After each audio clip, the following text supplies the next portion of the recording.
আমাদের পার্শ্ববর্তী দেশ আমাদেরকে ধমকা, অকাত নেই। ভারতবর্ষের সেনাবাহিনী, ভারতবর্ষের প্রতাপের সামনে বাংলাদেশ এক সেকেন্ড টিকতে পারে না।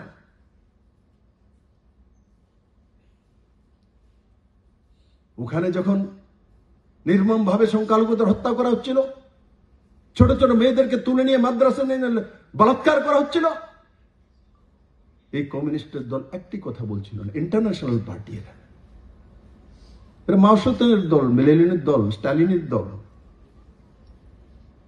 এই একটি আওয়াজ নিয়ে এদের। এখান থেকে যখন অবৈধভাবে এসছে, এদের পুশব্যাক করা হচ্ছে, তখন বলছে এটা অন্যায় করা হচ্ছে, এটা পুশব্যাকটা ঠিক হচ্ছে না। চরিত্র এদের।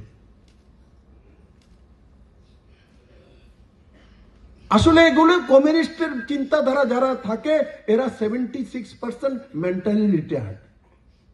এগুলো সাইকোলজিক্যালি এরা ডাক্তারের কাছে নিয়ে দেখবেন, বলবে এরা পাগল। 76% বলে দিচ্ছি।